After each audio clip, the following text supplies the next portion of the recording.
2002 के गुजरात दंगों में 21.5 साल की बिल्किस बानो 5 महीने की प्रेग्नेंट थी जब एक हत्यारी भीड़ ने उनका गैंग रेप किया। उनके परिवार के 14 लोगों की बेरहमी से हत्या की, जिसमें उनकी 6 महीने की बच्ची भी शामिल थी। बिल्किस बानो को न्याय पाने के लिए सुप्रीम कोर्ट का दरवाज़ा खटखटाना पड़ा। उनकी न्याय की जर्नी कई सालों तक चलती रही। आखिरकार उनके 11 दोषियों को आजीवन कारावास की सज़ा हुई। कई बरस बीते और फिर एक दिन पता चला कि गुजरात सरकार ने उनके 11 दोषियों को प्री मैच्योर रेमिशन पर रिहा कर दिया। बिल्किस बानो को एक बार फिर से सुप्रीम कोर्ट का रुख करना पड़ा। आज मेरे साथ उनका केस 23 साल से लड़ रही सुप्रीम कोर्ट की सीनियर एडवोकेट शोभा गुप्ता जी हैं। मेरा सबसे पहला सवाल आपसे ये है कि बिल्किस की न्याय की यात्रा का ये आखिरी पड़ाव था क्या? उम्मीद करूंगी आखिरी था। आगे आप क्या एंटिसिपेट करती हैं? क्या वो फिर से मैं कह रही हूँ ना कि मैं एक्चुअली उम्मीद करूंगी, प्रे करूंगी जी कि इसके बाद उसको कोर्ट ना आना पड़े। बहुत ज़्यादा हो गया है, लाइक कब से है ये और ख़त्म होना चाहिए। बिल्किस के हिसाब से ये ख़त्म हो गया था तब जब अपील डिसमिस हुई थी इन सब की। फिर हमें कॉम्पनसेशन मिल गया 2019 में। फिर ये दोबारा शुरू हो गया सब कुछ 2022 से जी, राइट। अब फॉर्चुनेटली सब कुछ बड़े अच्छे से ख़त्म हुआ है। मतलब जो 22 में एक जॉल्ट लगा था, एक बहुत सीरियसली पुशबैक था, राइट। उसका अंत या कल्मिनेशन आप जैसे भी जब बोलो बहुत अच्छा हुआ है, बहुत सुकूनी है ये कि कोर्ट ने बोला वो गलत हुआ था उनको रेमिशन मिलना, और कोर्ट ने बोला वापस जाइए। फॉर्चुनेटली वो वापस जाइए वाला डायरेक्शन भी इम्प्लीमेंट हो गया है, कंप्लाई विथ हो गया है जी। अब और नहीं। As a female, as a lawyer जो बिल्किस के लिए अपीयर होती है, जो मिलती है, मतलब मेरी मुलाकात है face to face, in terms of physical meetings नहीं हो पाती क्योंकि वो वहाँ मैं यहाँ हूँ, पर वीडियो कॉल पे तो होती है, गूगल मीट्स पे होती ही है।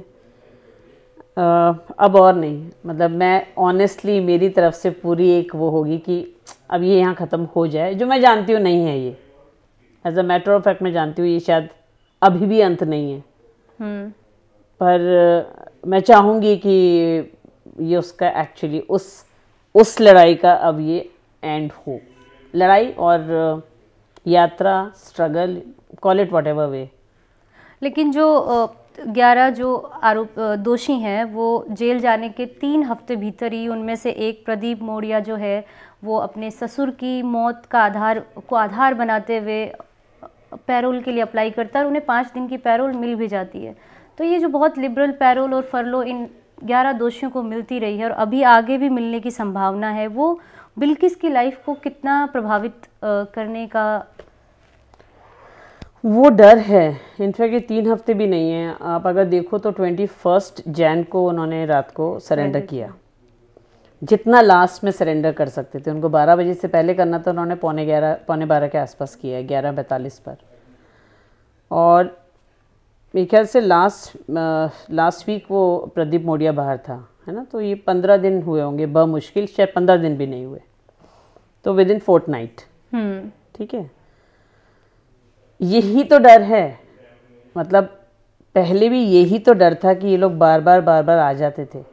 अगर आप बिल्किस से पूछें, बिल्किस के हस्बैंड से पूछें, आप उसके बच्चों से बात करें, उस विलेज में बात करें, उन सोशल वर्कर से बात करें जो उसके लिए काम करते हैं, एक्चुअली ये हमेशा से ही तो डर बना रहा कि वो लोग महाराष्ट्र से आफ्टर कन्विक्शन जब हो गया तो एज अ पॉलिसी होता है, हर स्टेट की पॉलिसी है, एक जेल पॉलिसी है कि आप कॉन्विक्ट्स को उनके होम टाउन में भेज देते हैं, होम स्टेट में भेज देते हैं, जो भी वहाँ जेल है। तो यही तो डर था तभी भी। 11 लोग हैं जो आपके perpetrator in terms of Bilkis के संग जो हुआ, जो लोग सामने थे। अब वो हर बार कुछ ही टाइम पे कभी कोई बाहर आ गया, कभी कोई आ गया, कभी 2 लोग इकट्ठे बाहर आ गए, और अब 11 बाहर आ गए थे रेमिशन के बाद। लीगल न्यूएंसेस को नहीं हर किसी को समझा सकते हैं। फैक्ट ये रहेगा कि जो इनको पहले इनके संग होता आ रहा था एक लिबरल ट्रीटमेंट, देखिए वही कंटिन्यू कर रहा है। ये डैमेज है, ये एक जो विश्वास आता है ना कि भाई हाँ कानून ने मेरे संग न्याय कर दिया, वो कहीं ना कहीं ब्रेक होता है, कहीं ना कहीं डैमेज होता है कि फिर हर बार इनको तो बेनिफिट स्टेट से तो मिल ही जाएगा। यहाँ स्टेट से नहीं मिला है जी, यहाँ पर हाई कोर्ट ने दिया है बिल्कुल, बट वो अनफॉर्चुनेट, ये थोड़ा सा रोका जा सकता था मेरे हिसाब से इसको। और अभी जब ये 11 दोषी गोधरा सब जेल में हैं, तो जेल के मैनुअल्स क्या कहते हैं कि इनको किसी सेंट्रल जेल में शिफ्ट किया जाना चाहिए ताकि ये स्थानीय जेल में होकर बिल्किस या उसके परिवार की लाइफ को प्रभावित ना करें? स्थानीय जेल में आप रह सकते हैं, जेल मैनुअल्स क्लियर होते हैं, सर्कुलर्स क्लियर होते हैं। इनफैक्ट ये इशू मेरे पास पहले भी आया जब ये गोधरा सब जेल में थे, इन्होंने सरेंडर वहाँ किया। यस। क्यों? क्योंकि उनको रखा हुआ भी पहले वहीं पर था, उसी जेल से बाहर भी आए थे, उसी जेल से बाहर आए थे। कोर्ट ने अपने जजमेंट में ये बोला है, अगर आप पूरा जजमेंट देखेंगे तो सेकंड लास्ट पेज है 250, उसके बॉटम में है पैरा 70 जी, जो बोलता है कि ये कंसर्न जेल में भेजे जाएं। कंसर्न जेल कौन सी होगी इनके लिए? सिंपली बिकॉज उस जेल में आप थे और उससे बाहर आए, वो कंसर्न जेल नहीं है। सर्कुलर के हिसाब से 1 साल तक की अगर सजा है, फीमेल कॉन्विक्ट हो, कुछ और है, कुछ इस तरह की सर्कमस्टांसेस में आप सब जेल में हो सकते हो। 1 साल से ऊपर है और आप दूसरे इफ्स एंड बट्स में फॉल नहीं हो रहे हो जी, जो ये नहीं हो रहे हैं, ये किसी भी एक्सेप्शन में फॉल नहीं होते हैं, तो इन सबको इनका जो जुरिस्डिक्शनल जेल बनेगा वो बनेगा Vadodara sub jail, sorry Vadodara central jail. तो इनको वडोदरा सेंट्रल जेल में भेजा जाना चाहिए, जो मैं मान के चल रही हूँ कि ये भी ट्रांजिशन है। हो सकता है इन्होंने सरेंडर वहाँ करा हो, पर क्योंकि रूल्स परमिट नहीं करते हैं जी, तो इनको हर हालत में वहाँ रखा ही नहीं जा सकता। थोड़ा समय शायद ज़्यादा लग गया है, अभी तक भेजा जाना चाहिए था। पर अगर आप जैसे पता करें, अगर आप गोधरा सब जेल जाएं, इंटरव्यू करें, तो शायद आपको ज़्यादा अच्छी तरह से वहाँ से इन्फॉर्मेशन मिल जाएगी। कहने को तो मैंने भी कहा है पता करने के लिए।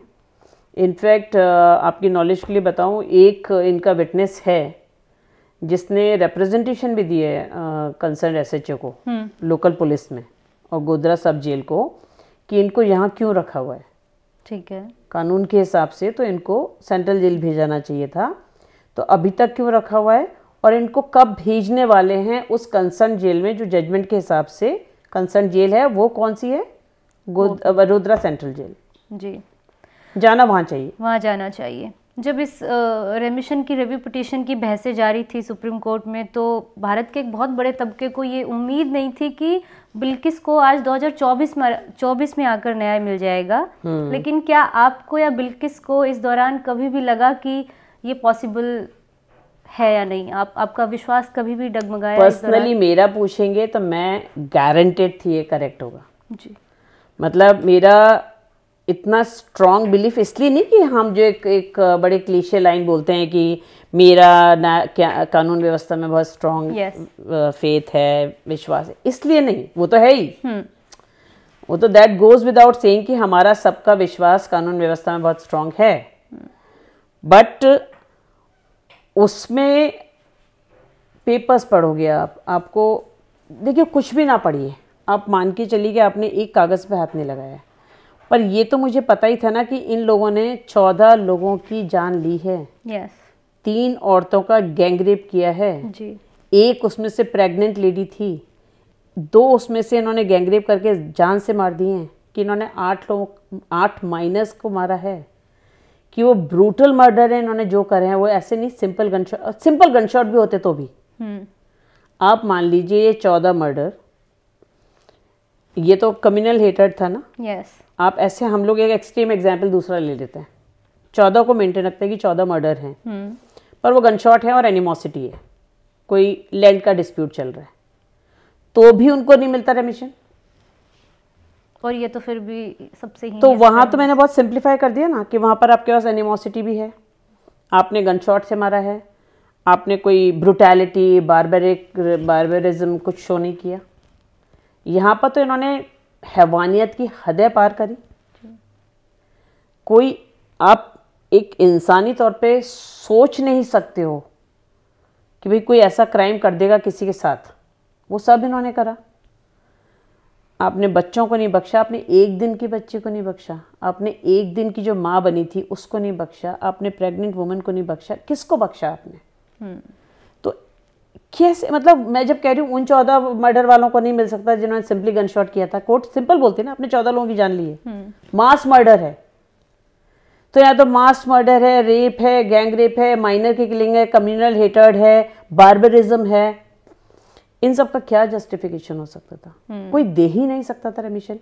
तो ये तो ऑन फेस ऑफ इट इतना बताने भर की बात है कि इसमें इनको रेमिशन मिला है। मतलब मेरे हिसाब से, मैं एज अ लॉयर, मेरा इतना सिंपल अप्रोच था कि मुझसे कोई बोलता था शोभा इसको जल्दी आर्ग्यूमेंट को खत्म कर लेना, जब जस्टिस जोसेफ और जस्टिस नागरत्न की बेंच में था, बहुत सारे लोगों का विश्वास था कि ये बेंच नहीं छूटनी चाहिए। तो आप बिलीव नहीं करेंगे लोग कितने जुड़े हुए थे इस मैटर से। मुझे कोई काफ़ी सीनियर्स मिलकर बोलते शोभा इस मैटर को आधा घंटे में ख़त्म कर लेना, बेंच हाथ से नहीं जानी चाहिए। तो मैं कहती थी कि मेरे को तो एक ही लाइन बोलनी है बस। क्या बोलनी है? 14 लोगों का बार्बरिकली मर्डर किया। इसके अलावा इसमें आर्ग्यू करने के लिए ज़रूरत नहीं है। वो तो बात अलग है कि आप जब आर्ग्यू के लिए जाएंगे तो आप वो सारी इलीगैलिटी बताएंगे जो उन्होंने करी है जी। बट ये अकेला काफ़ी नहीं है कि इन लोगों ने 14 लोगों को मारा है। बाकी सब हटा लीजिए, गैंग रेप है, माइनर मारे हैं, बार्बरिकली मारे हैं, कम्युनल हेट, सब हटा लीजिए। The fact that क्या केवल ये लाइन काफी नहीं है कि इन लोगों ने 14 लोगों को मारा है? आप क्या ऐसे आदमी को बाहर आने देंगे? नहीं। लेकिन जैसा सुप्रीम कोर्ट के फैसले में भी कहा कि गुजरात सरकार इनको बाहर निकालने में पूरी कंप्लिसिट थी, तो क्या स्टेट अपनी हदें पार नहीं करता कि इनको वापस से जेल ना जाने के लिए कुछ तिकड़म लगाता? जैसे इनकी पिटिशंस आई और आपने देखी उनकी पिटिशंस किस किस तरह के एक्सक्यूज़ दिए गए, तो फिर एक और डर आ गया था कि चलो फैसला आ गया बिल्किस के पक्ष में, लेकिन अब वापस से जेल नहीं जाएंगे। ये स्टेट इंश्योर करेगा कि ऐसा कुछ किया जाए कि ये लोग जेल में ना जाएं? नहीं, मैं आप इसको बोलो विशफुल है या फिर आपका बिलीफ है। नहीं, डर नहीं था, आपका बिलीफ है सिस्टम में। मेरा बिलीफ बहुत स्ट्रांग था कि पूरा स्टेट एडमिनिस्ट्रेशन गलत नहीं होता है जी। कुछ लोग होते हैं उनमें से जिनके हाथ में उस वक़्त वो रिस्पॉन्सिबिलिटी आई थी काम करने के लिए और वो गलत हुए। पर सुप्रीम कोर्ट ने यहाँ पर कुछ गुंजाइश नहीं छोड़ी थी इस जजमेंट में, किसी भी किस्म के इफ्स एंड बट्स का इतना ज़्यादा खोल के। और देखिए ये नॉर्मल नहीं है कि जब सुप्रीम कोर्ट बोलेगी कि state complicit and in tandem, yes clearly state, ये बहुत बड़ी बात है। इतना साफ बोल देना, उसके बाद स्टेट के पास, और स्टेट कैसे साथ देती? स्टेट इतना ही हो सकता था कि एक रिव्यू डाल देती। तो रिव्यू किस बात पे डालती? मान लीजिए इस ऑब्जर्वेशन को हटाने के लिए बोल देती।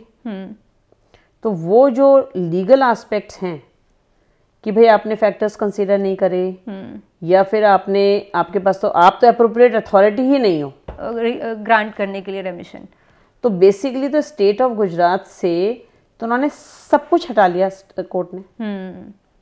अब क्या स्टेट ये बोल के जाती कि नहीं नहीं हम ही एप्रोप्रिएट गवर्नमेंट है जी, तो उसके लिए आर्गुमेंट कहाँ से बनाते? सेक्शन नहीं कहता आप एप्रोप्रिएट गवर्नमेंट हो, जजमेंट्स नहीं कहते आप एप्रोप्रिएट गवर्नमेंट हो।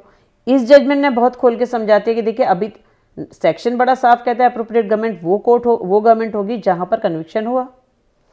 जिस स्टेट की कोर्ट ने कन्विक्शन किया वो स्टेट की गवर्नमेंट एप्रोप्रिएट गवर्नमेंट है। अब इसमें तो कोई भी डिस्प्यूट नहीं कि कन्विक्शन महाराष्ट्र में हुआ था, महाराष्ट्र की गवर्नमेंट सेपरेट है तो वही एप्रोप्रिएट गवर्नमेंट हुई। इसको कैसे आर्ग्यू करती है? मतलब इनके पास रिव्यू करने का एक ही तरीका था, इनकी शुरुआत वहां से हो सकती है कि ये एप्रोप्रिएट गवर्नमेंट बन जाए। ये अगर एप्रोप्रिएट गवर्नमेंट बनते हैं तो ये कुछ कर सकते हैं, अगर ये एप्रोप्रिएट गवर्नमेंट नहीं तो रिव्यू भी इनका नहीं बनता। इसलिए स्टेट तो कुछ कर ही नहीं सकती थी। कर सकते थे तो कॉन्विक्ट्स कर सकते थे कि भाई वो एक रिव्यू डालते, किस बात पे डालते? पर वो कोर्ट ने मेरिट पे जाके तो बोला ही नहीं ना। कोर्ट ने ये तो नहीं बोला कि इन फैक्टर्स को आपने कंसीडर कर लिया था और आपकी ओपिनियन सही नहीं है। इन्होंने क्योंकि कुछ कंसीडर ही नहीं किया था। मतलब अनफॉर्चुनेट पार्ट ये था, अब मैं बोलूँगी फॉर्चुनेट पार्ट था, क्योंकि रेमिशन उस वजह से सेटिस्फाइड हुआ कि वहाँ इन्होंने कुछ एप्लीकेशन ऑफ माइंड ही नहीं किया था। मतलब ऐसा कब आप देखोगे कि जब जजमेंट्स क्लियर हैं और आपने सोच लिया है कि आपको पता है कि सही क्या है, आपने सोच लिया कि है तो सब मेरे पास, जो मेरे पास चीज़ें गलत है पर मुझे इस व्यक्ति को फेवर करना है, तब क्या करोगे? आप उस सही के मोल्ड में उसके केस को फिट करने की कोशिश करोगे। यहाँ मजाक ये था कि इन्होंने वो भी कोशिश नहीं करी, मतलब क्योंकि दिमाग नहीं लगाने का तय कर लिया था तो किसी चीज़ में नहीं लगाया जी। तो फिट भी नहीं करा। फिट नहीं करा तो वो आउटराइटली इनका सारा अप्रोच गलत हो गया। आपने फैक्ट्स नहीं देखे, आपने फैक्टर्स नहीं देखे, आप एप्रोप्रिएट गवर्नमेंट नहीं है, सब रूल आउट हो जाता है। और जब इन्होंने एक के बाद एक करके 11 लोगों ने वो जेल ना जाने की एप्लीकेशंस लगाई, उसके बारे में थोड़ा बताइए। ये मजाक में ऐसा सोचा गया था या उन्होंने सच में वो पिटिशंस लगाई, और उनमें क्या प्रूफ उन्होंने दिया? जैसे मेडिकल अगर किसी ने लगाया कि मेडिकल एक्सक्यूज अगर बनाया। देखो उसमें ज्योति क्या मज़ेदार बात है, मुझे पता था पिटिशंस आएंगी। मतलब आप भी काम कर रहे हो तो आपको ये पता होता है कि भाई हाँ लॉयर्स कैसे अप्रोच करेंगे अगर, और नॉर्मली कॉन्विक्ट्स भी कैसे करेंगे। एज अ लॉयर हमारी भी अपने क्लाइंट्स के लिए कुछ ड्यूटी होती है, अगर वो बोलेंगे कि हाँ मुझे कुछ टाइम चाहिए, आप कुछ करिए। सो ये तो मुझे पता था कि एप्लीकेशंस फॉर एक्सटेंशन आएंगी। इनफैक्ट मैंने बोला हुआ था बिल्किस को, ऐसा इसमें नहीं परेशान होने वाली बात है कि कल से तुमको पता चलेगा एप्लीकेशंस आ रही हैं, वो आएंगी। मुद्दे की बात ये कि उन एप्लीकेशंस में क्या लिखा है, मेरे को ये भी पता था कि कोर्ट टाइम नहीं देगा। क्यों नहीं देगा? जब इतना सख्त जजमेंट आता है, judgement is very very very strict judgement, right. Court ने ये बोला कि आपका 17 महीने में हर एक दिन बाहर रहना इलीगल था। तो जो लोग 17 महीने इलीगली बाहर रह गए, क्या आपको लगता है कि उनको कोर्ट एक भी दिन का एक्स्ट्रा टाइम देगी? मेरे को ताजुब नहीं कि कोर्ट ने वहां ये बोल दिया होता कि आप तुरंत सरेंडर करिए। मतलब 8 तारीख का जजमेंट है और कोर्ट बोले आप तुरंत आज रात तक इनको take them back in custody. But they were given enough time कि आप। So मैं तो honestly if you ask me, मेरे को जब 2 हफ्ते मैंने पढ़ा उनका व्हाई ऑन अर्थ 2 वीक्स, ये मेरा पहला रिएक्शन था जो मैंने एक्सप्रेस नहीं किया। बट मेरा अपना ये था कि आफ्टर सेइंग ऑल दिस 2 हफ्ते क्यों?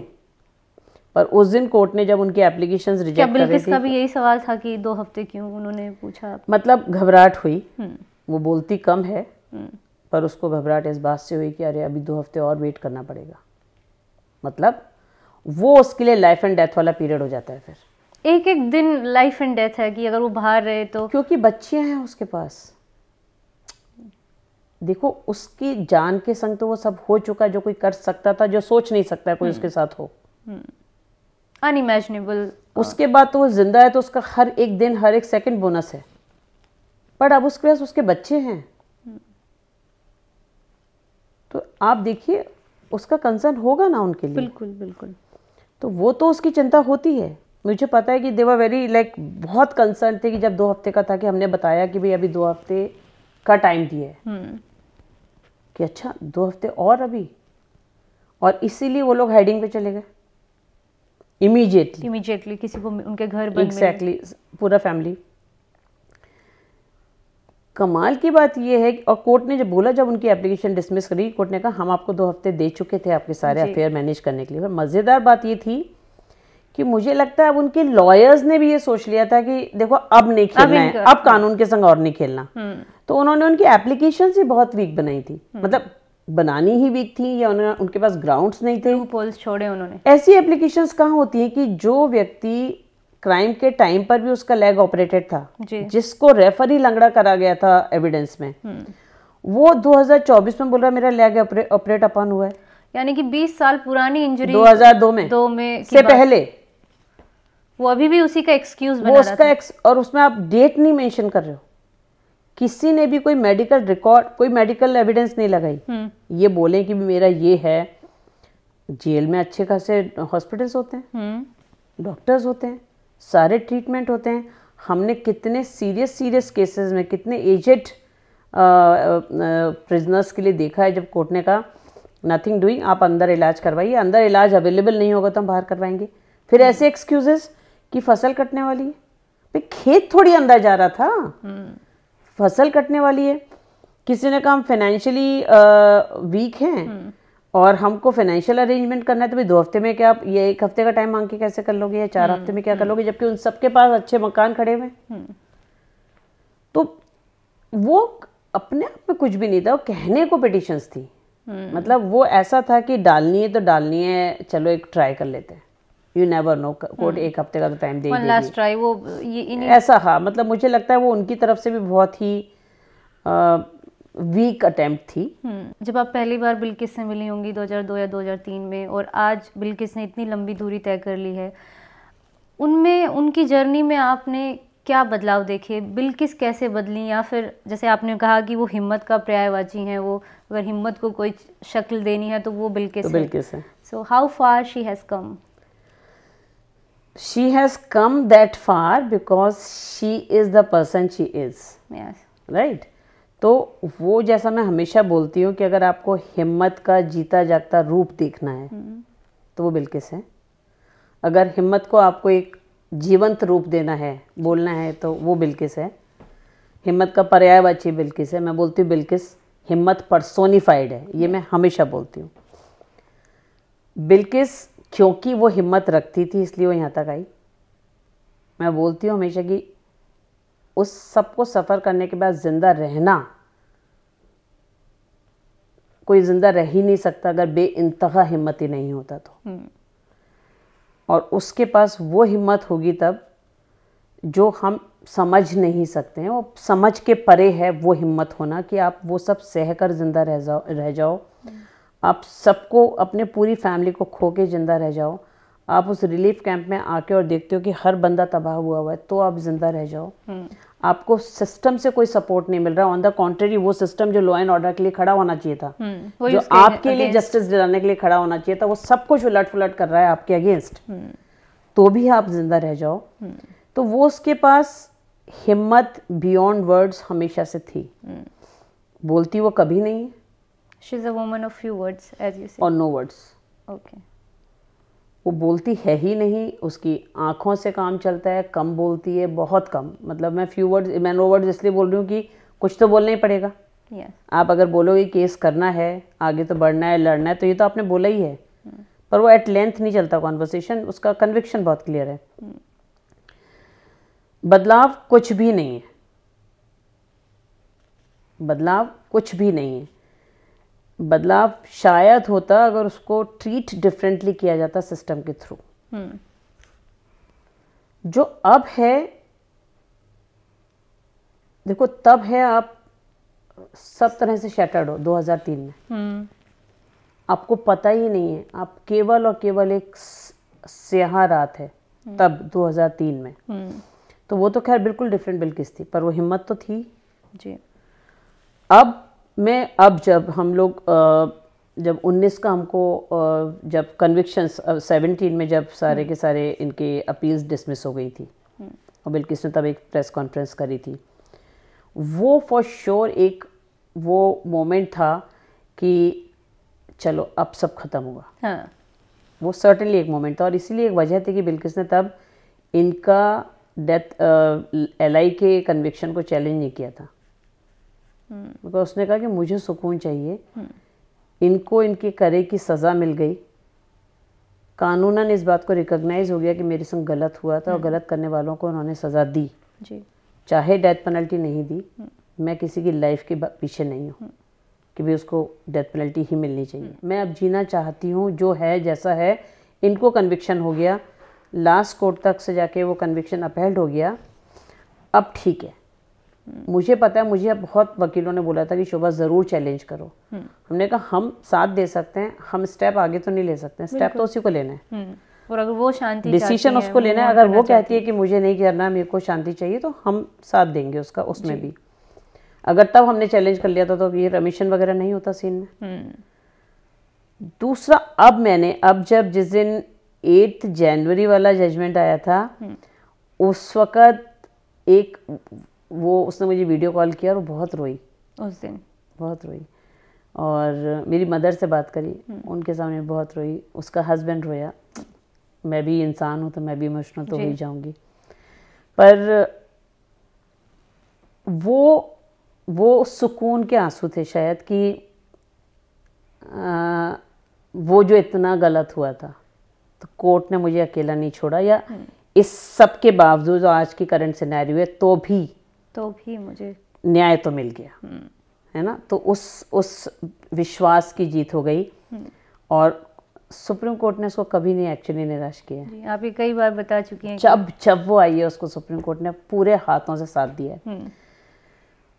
पर जिस दिन इन्होंने सरेंडर किया था ना, वो सरेंडर वाले दिन के बाद, जब नॉट सरेंडर, जिस दिन कोर्ट ने ये बोल दिया, सरेंडर के बाद तो हमने वहाँ छोड़ दी थी चीज़, पर जिस दिन कोर्ट ने इनको मना कर दिया था कि और टाइम नहीं देंगे, उस दिन उसका जो सुकून था, वो शायद अगर मेरे को अपने लाइफ के बहुत मेमोरेबल मोमेंट्स में से किसी चीज़ को चेरिश करके रखना हो हमेशा, तो वो उस चेहरे की वो स्माइल, जो आपकी ज़िंदगी की कुछ कमाई होती है ना जी, एक वो बड़ी भारी कमाई है मेरी। हाँ। वो फेस पे, वो बिल्किस के फेस पे स्माइल देखना, स्माइल क्या, हंसी खुशी, बहुत अच्छा था वो। क्योंकि वो एक सबको डर था, मुझे लगता है बहुतों को, सबको ये था कि कोर्ट थोड़ी सी लिबर्टी दिखा देगी। हाँ, मैं फिर भी श्योर थी, आप थी, जितना श्योर मैं रेमिशन के टाइम थी कि कैंसिल होगा, जितना श्योर मैं इस बात के लिए थी कोर्ट इनको अंदर वापस भेजेगा, उतनी ही श्योर मैं उस दिन भी थी कि इनको नहीं मिलेगा। बट वो जो उस दिन मैंने देखा ना, उसका सुकून, वो उसको शब्दों में नहीं बता सकता। तो बिल्किस से जुड़ी एक और बात है कि इस केस ने आपको कैसे बदला, इसका इम्पैक्ट आपकी पर्सनल और लीगल जर्नी पर क्या है? मैं श्योर नहीं हूँ उसके लिए कि कभी आर्टिकुलेट नहीं किया, बैठकर कभी नहीं सोचा। तो मैं आपको एक बहुत मज़ेदार किस्सा सुनाती हूँ इसका, कि मैं उस फैमिली से आती हूँ जहाँ पर कि विमेन हमेशा से बहुत स्ट्रांग रही है जी। मेरी मदर, मैं उनको बोलती हूँ रॉक ऑफ जिब्राल्टर, बहुत बहुत कमाल का दम रखने वाली महिला हैं। उन्होंने सिंगल हैंडेडली हम 3 भाई बहनों को पाला भी है जी। तो मैंने देखा ही नहीं कि औरतें कमज़ोर होती हैं, मैंने नहीं देखा। मैं जिस एनवायरनमेंट से आती हूँ वहाँ पर सभी बहुत हिम्मत वाले होते हैं। आप फर्स्ट जनरेशन लॉयर हैं? First generation. मैंने कभी लॉयर बनने से पहले, मतलब कॉलेज में तो आके देख ही लिए थे, पर मेरे एनवायरनमेंट में भी लॉयर नहीं थे। ऐसा नहीं कि आपका कोई पड़ोसी लॉयर नहीं था और आपको कुछ भी नहीं था, नॉलेज नहीं मिल रही थी, कुछ भी नहीं था। मैंने देखा ही नहीं था कि लॉयर आसपास होते हैं, मूवीज में देखे थे, पर हाँ पर्दे के दूसरी तरफ देखे थे। हाँ, पर इतना जरूर है कि मेरे को अगर कोई स्कूटर से भी लॉयर अपनी कॉलोनी में, जैसे कोई निकल रहा है, आप कहीं बाहर हो, मतलब नॉट ओनली कॉलोनी में, तो सवाल ही नहीं था, आप सड़क पे हो, आपने किसी को देख लिया, मुझे उस यूनिफॉर्म का फैसिनेशन था। तो मैं एज अ स्मॉल चाइल्ड भी ना देखती रहती थी, जब तक वो स्कूटर आपकी निगाह से ओझल नहीं हो जाएगा मैं उसको देखूंगी। मैं बहुत ब्रिलियंट स्टूडेंट थी, साइंस साइड से थी, पर अगर कोई बोलता था कुछ भी कॉलेज में या स्कूल में, तो मेरा एक ही होता था, लॉयर बनना है। बचपन में शायद सीरियसली नहीं लिया होगा। और लॉयर सुप्रीम कोर्ट में बनना है, हाई तब नहीं था, तब कोर्ट्स का नहीं पता था। मैंने कहा ना, मेरा एनवायरनमेंट ही नहीं था लॉयर वाला, तो मुझे कोर्ट्स तो पता ही नहीं थे। लॉयर बनना ये क्लियर था। तो मैं बहुत मेरिटोरियस स्टूडेंट थी, first batch of computer science थी, जब इंडिया में आया था। वनस्थली से आपने पढ़ाई की है? तो हमने कंप्यूटर साइंस में कर लिया, मतलब मेरी 11th-12th में भी स्पेशल सब्जेक्ट कंप्यूटर साइंस है, इन प्लेस ऑफ केमिस्ट्री जी। ग्रेजुएशन में भी in place of chemistry, physics, maths and C से कंप्यूटर साइंस था। वहाँ फिर निकल के जब बाहर आए तो मेरे को तो लॉ करनी थी। हमारे यहाँ एंट्रेंस एग्जाम था MCA के लिए, मास्टर ऑफ कंप्यूटर्स एप्लीकेशन। मेरी डीन थी, उन्होंने मुझे फ़ोन करके बोला कि तुम हो कहाँ, यहाँ सब एंट्रेंस के लिए निकले आ रहे हैं, मैं तुम्हारे लिए सीट रख रही हूँ ऐसे ही बिना एंट्रेंस के, आओ। तो हम जीजी बोलते हैं वनस्थली में टीचर्स को। तो मैंने कहा जीजी आप किसी को भी दो, मैं तो नहीं आ रही हूँ। क्या करना है? मैंने कहा वकील बनना है। ये कहाँ से हुआ, कंप्यूटर साइंस करके वकील बनना है? ऐसे कंप्यूटर साइंस में इसलिए किया था बिकॉज हिस्ट्री सिविक्स नहीं पढ़ी जाती। अच्छा, लॉजिकल कुछ भी पढ़ा लो, मेरे लिए आसान था। तो मेरे लिए फिजिक्स ईजी थी जी, मेरे लिए मैथ्स ईजी थी, या फिर कंप्यूटर साइंस ईजी था। तो वो कर लिया। उसके बाद मेरी मम्मी का बड़ा था कि नहीं अब IT में तो जाना है, MCA तो करना है। तो वो मुझे इंदौर ले गई कि एडमिशन कराने के लिए। मम्मी भगवान होती हैं, मतलब मैं मानती हूँ, मैं उनको मानती हूँ, भगवान का रूप अगर अर्थ पे है तो वो माँ है आपकी। तो मैंने कहा अच्छा आपको तो मना कर नहीं सकती हूँ, चलते हैं। एडमिशन दे आए, हो गया एडमिशन, होता एग्ज़ाम दिया, एडमिशन हो गया। ऐसी किस्मत थी कि वो उनका एफिलिएशन कैंसिल हो गया कॉलेज का तो डिसकंटिन्यू हो गया कोर्स। अब क्या करना है, तो मम्मी ने कहा तेरे को जिद है यही करना है तो यही कराते हैं एडमिशन। तो मेरा लॉ में एडमिशन हो गया। सो दैट्स माय जर्नी, वो मुझे कभी नहीं छोड़नी। जो मैं करती आती हूँ या मैं कर रही हूँ विमेन के लिए, जो फील है विमेन इश्यूज के लिए, वो मुझे नहीं पता कि अगर मैं बिल्किस का नहीं करती तो नहीं होता, क्योंकि मैं विचारों में तो हमेशा से वही थी। पर जब मैं इस तरह की करती रहती हूँ ना काम, कि विमेन इश्यूज पे करना है, या कोई मैंने ऑर्गेनाइजेशन खोला हुआ है be the women of India, तो मुझे किसी लॉयर ने बोला कि, और मेरे रिएक्शन बहुत स्ट्रांग आते हैं जब विमेन के अगेंस्ट क्राइम होता है, तो मैं हर उस मैटर में शामिल हो जाती हूँ जो ऐसा विमेन वाला होता है, हाथरस, कटुआ, उन्नाव, कुछ भी हो, मैं सब में हूँ किसी ना किसी फॉर्मेट में। तो मुझे एक वकील ने पूछा कि शुभा तुम्हारे साथ कुछ पर्सनली हुआ है क्या, लाइक तुम्हारे स्ट्रॉन्ग इतने रिएक्शन क्यों हैं? तो मैं समझ नहीं पाई कि ऐसा सवाल उनको लगता है कि ट्रिगर करता है कुछ। हाँ, तो मुझे ये समझ नहीं आया कि आपको सेंसिटिव होने के लिए, किसी सही चीज के लिए, विमेन के अगेंस्ट क्राइम होना एक कॉन्स्टिट्यूशनल रॉन्ग है। उसको आपने अगर एक इल ट्रीटमेंट दे रखा है या नॉन इक्वल प्लेस दे रखी है तो कॉन्स्टिट्यूशनल रॉन्ग है। तो गलत को गलत से उद्वेलित होने में आपको पर्सनल ट्रिगर की क्या जरूरत है? बट लेटर ऑन मैंने कभी ऐसा सोचा कि हो सकता है मैं उतनी यंग एज से बिल्किस वाले मैटर से जुड़ी जी, तो उसने मुझे शायद इंटरनली कहीं अफेक्ट किया है, और वो मुझे सबड्यूड में जाने नहीं देता है शायद। जैसे होता है ना कि हम कभी किसी चीज को इग्नोर करके चल दें, समहाउ वो इतना रजिस्टर, एक ही मैटर नहीं है। बिल्किस सैफ, मैंने नेशनल ह्यूमन राइट्स की, मैं क्योंकि पैनल स्टैंडिंग काउंसिल रही हूँ, मैंने मनोरमा किया हुआ है। अब अगर आपको मनोरमा वाले फैक्ट्स पता हो मणिपुर वाले मैटर के, वो ये कुछ मैटर्स ऐसे हैं जो आपको अलाउ ही नहीं करते हैं कि आप उस चीज़ को बिना रिएक्ट करे रह जाओगे या उस पर कोई स्टेप उठाए बिना रह जाओगे। तो वो शायद हो सकता है जो मैं उस पहली, मैं ऐसे कोई पॉइंट आउट नहीं कर पाती हूँ कि हाँ इस वजह से मुझे में ये फ़र्क आ गया, पर मैं मानती हूँ कि उसने रोल ज़रूर प्ले किया होगा।